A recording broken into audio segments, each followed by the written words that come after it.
Un clic et hop, ce nouveau livre est en route. Ça a l'air simple, non? Eh bien, détrompez-vous. Derrière ce geste, il y a tout un monde juridique qui s'active. Aujourd'hui, on va soulever le capot pour voir ce qui se passe vraiment, légalement, quand on achète en ligne.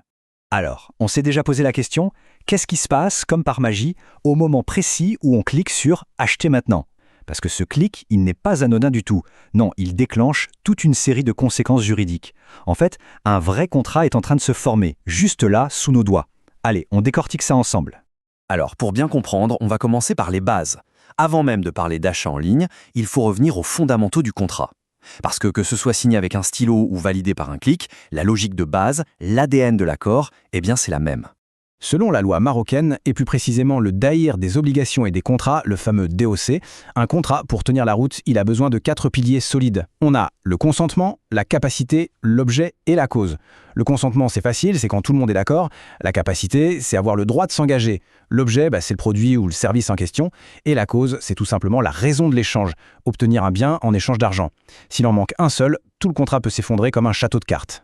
Et de ces 4 piliers, celui qui nous intéresse le plus aujourd'hui, c'est le consentement. C'est vraiment le cœur du réacteur dans notre histoire d'achat en ligne. Et ce consentement, il ne sort pas de nulle part. C'est le résultat d'un petit processus, une rencontre entre 2 actions bien précises.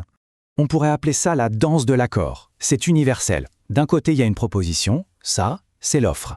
De l'autre, quelqu'un dit oui à cette proposition sans rien changer, et ça, c'est l'acceptation. C'est à cet instant T, quand l'offre et l'acceptation se rencontrent, que le contrat naît.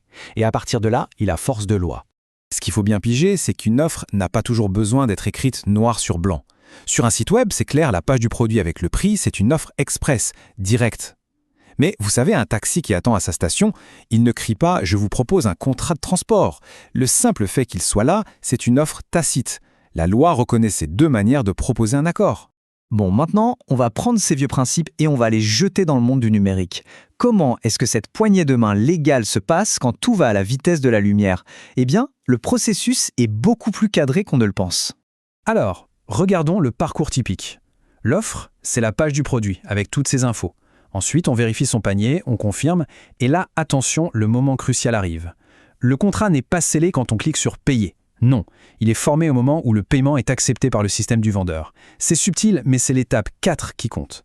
L'email de confirmation qu'on reçoit après, ce n'est pas le contrat, c'est juste la preuve que le contrat existe déjà. Et tout ça, ça nous amène à la question à 1 million d'euros. Comment un simple petit clic peut avoir la même valeur qu'une signature sur un papier officiel? Eh bien la réponse, elle se trouve dans la façon dont la loi a modernisé les notions d'écrit et de signature pour les adapter à notre monde digital. La loi est très claire là-dessus. Un document électronique, que ce soit un simple email, un PDF ou une page web, ça a la même force juridique qu'un bon vieux document papier. Mais il y a une condition, et elle est super importante. Il faut que le document soit fiable, que son intégrité soit garantie. En gros, on doit être sûr que personne ne l'a modifié en douce. Ok, donc l'écrit c'est bon, mais la signature alors? Comment on signe en ligne? Une signature, ça sert à identifier quelqu'un et à montrer qu'il est d'accord. Dans le monde numérique, cette signature peut avoir plusieurs visages, avec différents niveaux de sécurité et donc de valeur juridique. On a 3 niveaux en gros. La plus basique, c'est la signature simple. C'est le clic sur « J'accepte les conditions » ou la petite case qu'on coche. Juste au-dessus, on a la signature avancée, qui permet d'être sûr de qui signe. Et puis, tout en haut de la pyramide, il y a la signature qualifiée. Ça, c'est la version 2.0 de la signature à la main, avec la valeur légale la plus forte qui soit. Voilà, le contrat est formé.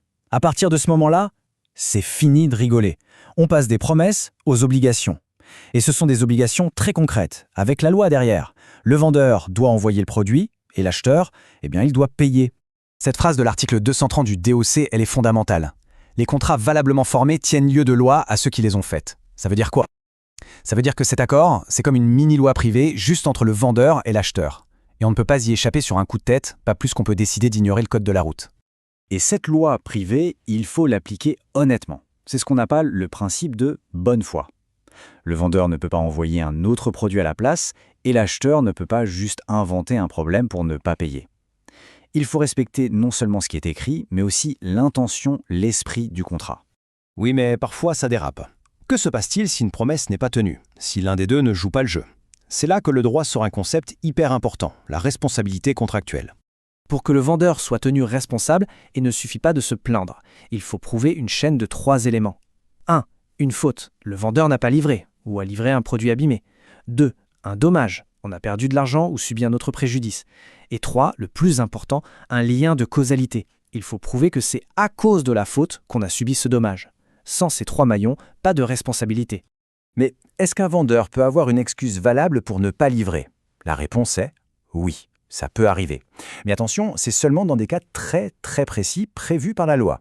Il y a 2 grandes situations où un vendeur peut être exonéré. D'un côté, il y a ce qu'on appelle la force majeure. C'est un événement totalement imprévisible et inévitable. Imaginez une inondation qui ravage l'entrepôt. Le vendeur n'y est pour rien. De l'autre côté, il y a la faute du créancier, c'est-à-dire de l'acheteur lui-même. L'exemple typique, on s'est trompé en écrivant son adresse de livraison. Dans ces 2 cas, la responsabilité du vendeur est écartée. Alors, après tout ce voyage dans les coulisses du clic, qui a vraiment le pouvoir? Le vendeur? L'acheteur? En fait, la beauté du système, c'est son équilibre. La loi donne un pouvoir fou à un simple clic, c'est vrai. Mais en même temps, elle met en place plein de garde-fous. Le vendeur a des devoirs d'information, l'acheteur a des droits et des recours. Au final, le pouvoir est partagé. Il repose sur la confiance et la transparence. La prochaine fois qu'on cliquera sur ce bouton « Acheter », on saura que ce n'est pas juste un geste technique. C'est un acte juridique qui nous engage pleinement.